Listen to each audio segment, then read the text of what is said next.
Hello guys, this is Prasanna. Welcome back to my channel. ఈరోజు వీడియోలో హంసరేఖలు ఎలా తయారు చేయాలో చూద్దాం. అంటే క్లాసికల్ డాన్సర్స్కి ఉపయోగపడేటట్టు చేశాను అనమాట. వాళ్ళు అడిగారు. సో ఇది ఫైనల్ లుక్ అనమాట. దీన్నే మనం ఇప్పుడు తయారు చేయబోతున్నాము. Let's get started. ఫస్ట్ ఒక కార్డ్బోర్డ్ తీసుకొని దాన్ని ఈ షేప్లో రెక్క షేప్లో, అంటే హంస రెక్క ఎలా ఉంటుందో దాన్ని నేను మైండ్లో పెట్టుకొని కట్ చేశాను అనమాట కార్డ్బోర్డ్ని. సో కట్ చేశాను. సో ఇవి సపరేట్ పీసెస్. అవి రెండు కట్ చేసుకొని ఒక దాని మీద అంటించాను అనమాట.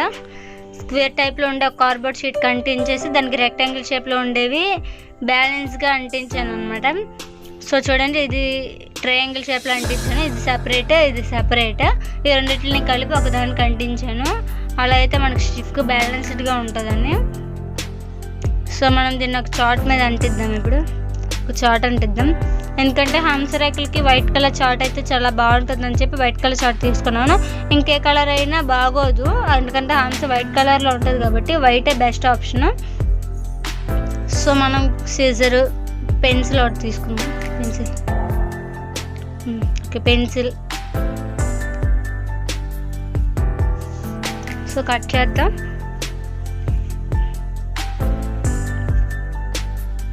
సో హంసరేఖలకి ఈ చాట్ అయితే చాలా లుక్గా ఉంటుంది, వైట్ కాబట్టి.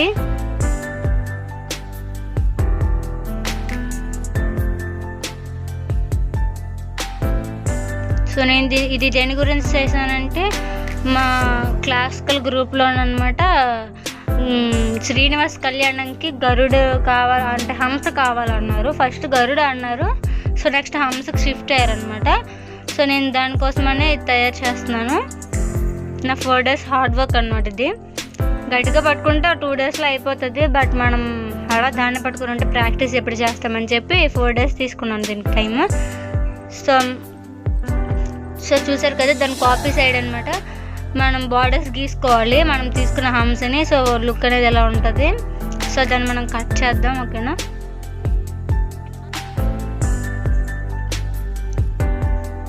సో కట్ చేసుకుని దాన్ని పక్కన పెట్టుకుంటే ఫస్ట్ మనం బ్యాగ్లా అంటే వేసుకోవాలి కదా. ఈ హంసని తయారు చేసినంత మాత్రం సరిపోదు, మనకి అది ఫిట్గా ఉండాలంటే మనం ఒక బ్యాగ్ లాగా వేసుకోవాలన్నమాట. సో ఈ ఫస్ట్ ఎలాస్టిక్ తీసుకొని మనం సైజ్ చూసుకోవాలి. ఎలాస్టిక్ అయితే మనకి అవైలబుల్గా ఉంటుంది. నేను అందుకే వీడియోలో ఎలాస్టిక్ని చూపిస్తున్నాను. బట్ షూలెస్ అనే ఉంటుంది అనమాట. బ్యాగ్ లెస్ షూలెస్ అంటారు దాన్ని. సో అదైతే పెట్టుకున్నాను. అదైతే చాలా స్టిఫ్గా బాగుంటుంది. అది మీకు అవైలబుల్గా ఉంటుందో లేదని చెప్పి నేను ఎలాస్టిక్ని అయితే చూపిస్తున్నాను.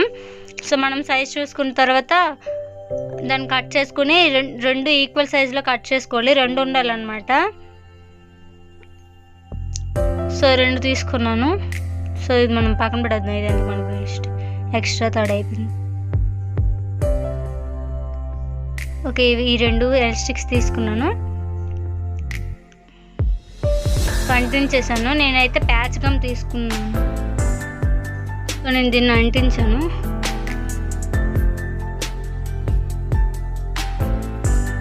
సో నేనైతే ప్యాచ్ వర్క్ గమ్ తీసుకున్నాను. మామూలుగా 5 rupees ఇలాంటి ఫెవికాల్ అయితే ఊడిపోతుంది. దాని మీద మనం నమ్మకం పెట్టుకుంటూ ఇంకా ఎగిరిపోతాయి రెక్కలు అనేవి పేదకి. సో మనం గ్లూ గన్ తీసుకున్నా కూడా ఆ టైంకి అంటినట్టు కనిపిస్తాయి, కానీ తర్వాత దాని మీద నమ్మకం పెట్టుకుంటే అది కూడా ఎగురుకొని వెళ్ళిపోతుంది ఏటో. అందుకని చెప్పి నేను ప్యాచ్ వర్క్ గమ్ తీసుకున్నాను. ఇది బట్టల షాప్లో ఉంటుంది, అంటే బట్టల షాప్ కాదు, లైనింగ్ షాప్లో ఇలా ఉంటుంది అనమాట, బ్యాంగిల్ స్టోర్లో గట్రా. సో మన బుక్ షాప్లో కూడా దొరకదు ఇది. సో ఆ గమ్ అయితే తీసుకున్నాను. సో 2 పక్కలు అంటించాను. ఇది ఒక ఎలాస్టిక్ అనమాట. మనం 2 కట్ చేసాం కదా, ఒక ఎలాస్టిక్ తీసుకొని ఒక సైడ్ మీద అంటించాను, ఇంకొక సైడ్ అనమాట కిందన అంటించాను. అంటే ఎండ్స్ అనమాట, సైడ్స్ అంటే ఎండ్స్. సో 2 నేను ఇప్పుడు అంటించాను. ఎందుకంటే మంచిదని పిన్నలు కొట్టాను అనమాట. ఇటు 2 వేసుకొస్తాను.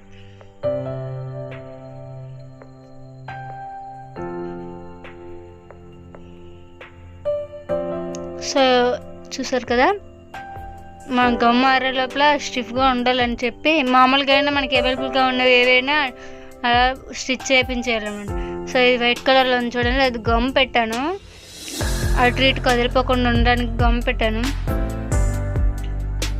సో కాటన్ అయితే అంటించాను. వైట్ కలర్ చార్ట్ మనం ఇందులో కట్ చేసి పెట్టుకుంది ఆల్రెడీ అంటించాను, అది వీడియోలో చూపించలేదు. ఏదైనప్పటికీ మనం కట్ చేసుకునేవి ఇందులో అంటించేసుకుని చెట్టుకుంటే సరిపోతుంది. దాని మీద కాటన్ పెట్టాను చూడండి. సో గమ్ అనేది ఈ విధంగా అంటించాలి. మన దగ్గర ఐ స్టిక్ ఏదైనా ఉన్నా మనం దాంతో స్ప్రెడ్ చేసుకోవాలి. ఏదైనా స్టిక్ ఏమైనా తీసుకుని స్ప్రెడ్ చేసుకోవాలి. నేనైతే ప్యాచ్ వర్క్స్ దగ్గర ఉండే సామాన్ మన ఉంటుంది అనమాట, అది వాళ్ళు ప్యాచెస్ కోసం వాడతారు. సో నా దగ్గర అయితే అది ఉందని చెప్పి నేను దాన్ని యూజ్ చేసుకుని స్ప్రెడ్ చేస్తాను గమ్ అనేది. సో ఇప్పుడు కాటన్ తీసుకొని అంటిద్దాం. సో ఇలా కాటన్ అయితే సాగదీసి పెట్టుకోవాలన్నమాట, ఎందుకంటే కాటన్ ఆల్రెడీ ముద్దలుగా ఉంటుంది కాబట్టి మనం దాన్ని సాగదీసి అంటే కొంచెం అలా లాగేసి స్ప్రెడ్ చేసి పెట్టాలన్నమాట. అలా అయితే నీట్గా కనిపిస్తుంది అండి. నేను కాటన్ ఎందుకు అంటిస్తున్నానంటే మనం ఆల్రెడీ కోడి రెక్కలు అంటిస్తాం దాని మీద.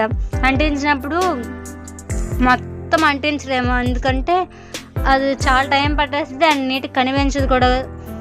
సో కాబట్టి నేను ఇలా అంటించాను. సో కోడి రెక్కలు అయితే తీసుకుందాం. ఇదైతే చికెన్ షాప్లో అవైలబుల్గా ఉంటాయి, మీకు ఆల్రెడీ తెలిసిందే. సో నేనైతే చాలా బాగా వాష్ చేసి దాని మీద స్ప్రే చల్లుతున్నాను అనమాట. పెర్ఫ్యూమ్ చల్లాను, ఎందుకంటే అది ఆల్రెడీ చికెన్ నుంచి తీసుకుంటాం కదా, అది నీసు కంపు పడుతుందని చెప్పి నేను బాగా వాష్ చేసి దాని మీద పెర్ఫ్యూమ్ కొట్టాను, స్మెల్ రాకుండా ఉండడానికి. ఆ స్మెల్ రాదు, బట్ ఎందుకైనా మంచిదని కొట్టాను. సో చూడండి, ఇప్పుడు మనం వాష్ చేసుకుని పెట్టుకున్నవి కోడి రెక్కలు అనమాట, ఇలా అంటించుకోవాలి. హమ్స్ మనకి దొరకవు, అందరికీ దొరకవు కాబట్టి ఇలా కోడి రెక్కలతో నేను డిజైన్ చేశాను. సో ఇవి కూడా అలానే ఉంటాయి కదా ఇంచుమించు, అందుకనే. వైట్ కోడి మీరు ఎక్కడ దొరికాయంటే ఫారెన్ కోడి అనమాట ఇవి. సో చూడండి, ఈ కర్వ్ షేప్లో ఉన్నవి ఇటు సైడ్, ఇంకో కర్వ్ షేప్లో ఉన్నవి అటు సైడ్ అంటించాను. ఎందుకంటే ఒకే సైజులో దొరకడం కష్టం కాబట్టి ఒకే షేప్లో ఉండేవి ఒకవైపు, ఇంకో షేప్లో ఉండేవి ఇంకోవైపు అంటిస్తే మనకి బాగుంటుంది, కనిపించినప్పుడు కూడా సేమ్ రెక్కల్లాగా కనిపిస్తుంది. సో నేనైతే పొద్దుగా అంటించాను చూడండి ఇప్పుడు. సో చూడండి, ఒకలాంటి ఒక సైడ్ ఇంకోలాంటి ఇంకో సైడ్ అంటించడం అన్నీ ఒకే షేప్లో బాగా కనిపిస్తుంది, రెక్కల్లాగే ఉన్నాయి సేమ్. సో ఇదైతే నేను తిరుపతి ప్రోగ్రామ్ కోసం అని బుక్ చేశారనమాట నేను. సో ఫైనల్ లుక్ అయితే ఇది. సో వాళ్ళు వాడిని చూపిస్తాను చూడండి. అందులో అక్కడ అమ్మాయి ఉంది కదా, నమస్తే పెడుతూ ఆ అమ్మాయి వేసుకుందనమాట. నెక్స్ట్ వెంకటరమణమూర్తి కింద హంస అనమాట మా చెల్లి. So thank you for watching. Please మీరు కొన్ని ట్రై చేస్తే ప్లీజ్ కామెంట్ చేయండి, సబ్స్క్రైబ్ చేసుకోండి ప్లీజ్. Bye bye.